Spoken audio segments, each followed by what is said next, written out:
വളരെ ഗുരുതരമായ ഒരു ആരോപണത്തിലൂടെ വീണ്ടും ഇതാ മുന്നോട്ട് പോയിക്കൊണ്ടിരിക്കുകയാണ്. MR Ajithkumar RSS general secretary Dattatreya ഹൊസബാളയെ നേരിട്ട് കണ്ടു, സന്ദർശനം നടത്തി എന്ന കാര്യത്തിൽ വളരെ അവ്യക്തമായ ഒരു വിശദീകരണമാണ് പാർട്ടി സെക്രട്ടറി നൽകുന്നത്. എന്താണ് താങ്കളുടെ അഭിപ്രായം?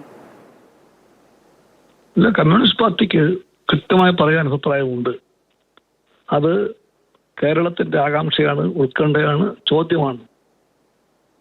ഈ സാഹചര്യത്തിൽ തൃശൂർ പൂരം കലക്കൽ പോലെയുള്ള സംഭവങ്ങളെല്ലാം ഉണ്ടായ പശ്ചാത്തലത്തിൽ ഞാൻ പറയുകയാണ്, RSSന്റെ ഒരു മേധാവിയുമായി കേരളത്തിലെ ക്രമസമാധാന ചുമതലയുള്ള ADGPക്ക് എന്ത് വിഷയമാണ് പറയാനുള്ളത്?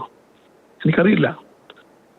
ദേശീയ ഭാരതിയുടെ ഭാരവാഹിയുടെ സ്വകാര്യ കാറിൽ കയറി സ്വന്തം ഔദ്യോഗിക കാർ മാറ്റിവെച്ച് കേരളത്തിന്റെ ADGP RSS മേധാവിയെ കണ്ട് സംസാരിക്കാൻ പോയ ഈ ദേശീയ സാഹിത്യ വിഷയങ്ങൾ, ദേശീയ സാംസ്കാരിക വിഷയങ്ങൾ, ദേശീയ വിഷയങ്ങൾ, ഇതൊക്കെ എന്തായിരിക്കുമെന്ന് അറിയാനുള്ള ആകാംക്ഷ എല്ലാ കേരളീയർക്കുമുണ്ട്. അത് കമ്മ്യൂണിസ്റ്റ് പാർട്ടിക്കുമുണ്ട്. പശ്ചാത്തലം ഞാനിവിടെ ആവർത്തിക്കുന്നു. തൃശ്ശൂരിലെ ജനങ്ങളുടെ സാംസ്കാരികോത്സവമായ പൂരം കലക്കിയതിലുള്ള പോലീസിന്റെ പങ്കിനെ പറ്റിയുള്ള ചോദ്യങ്ങൾ പൊന്തിവരവേ ഈ കൂടിക്കാഴ്ചയ്ക്ക് അതീവ പ്രാധാന്യമുണ്ട്. ഒന്ന് ഞാൻ വ്യക്തമാക്കുന്നു, LDFന് RSSുമായി യാതൊരു ബന്ധങ്ങളുമില്ല, ഉണ്ടാകുക വയ്യ. ആശയപരമായി, രാഷ്ട്രീയമായി, സൈദ്ധാന്തികമായി ഒന്നും LDFനും RSSനും ഇടയിൽ ഒന്നുമില്ല. പക്ഷെ അങ്ങനെ പറയുമ്പോൾ വളരെ ശക്തമായ ഇന്റലിജൻസ് സംവിധാനമുള്ള ഒരു സംസ്ഥാനമാണ് നമ്മുടെ കേരളം എന്ന് ഉറച്ചു വിശ്വസിക്കുകയാണ്.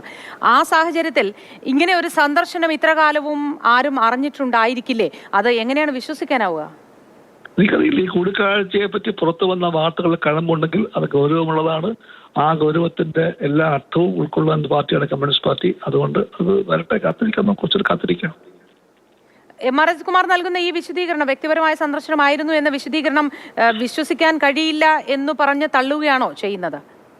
അല്ല, കേരളത്തിന്റെ പുതിയ അല്ലെങ്കിൽ പഴയ അല്ലെങ്കിൽ പൂരം കലക്കിയതിന്റെ എല്ലാ പശ്ചാത്തലത്തിൽ കേരളത്തിന്റെ ക്രമസമാധാന ചുമതലയുള്ള ADGP ഔദ്യോഗിക കാർ മാറ്റിവെച്ചുകൊണ്ട് RSSന്റെ മേധാവിയെ കാണാൻ വേണ്ടി പോയ ആ കൂടിക്കാഴ്ച, അതും RSSന്റെ ഒരു ഉപസംഘടനയായിട്ടുള്ള ഏതോ ഒരു ദേശീയ ഭാരതിയോ എന്ന മറ്റൊരു പേര്, അതിന്റെ ഒരു ഭാരവാഹിയുടെ കൂടെ സഞ്ചരിച്ചു പോയി ഗോപ്യമായി കണ്ടു എന്നതിന്റെ അർത്ഥം നമുക്ക് വ്യക്തമല്ല. അത് വ്യക്തമാകണം.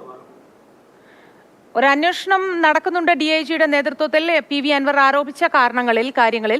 പക്ഷേ അപ്പോഴും ആ സ്ഥാനത്ത് MR അജിത്കുമാർ തുടരുന്നതിനോട് എന്താണ് അഭിപ്രായം? അതേപ്പറ്റി ഈ ഘട്ടത്തിൽ ഇതേ പറയാനുള്ളൂ. ആ സ്ഥാനത്ത് നിന്ന് മാറ്റി നിർത്തേണ്ടതില്ല എന്നാണോ? മാറ്റി നിർത്തി അന്വേഷണം ആവശ്യമാണ്? അതേപ്പറ്റി ഈ ഘട്ടത്തിൽ ഇത്ര മാത്രമേ പറയാനുള്ളൂ.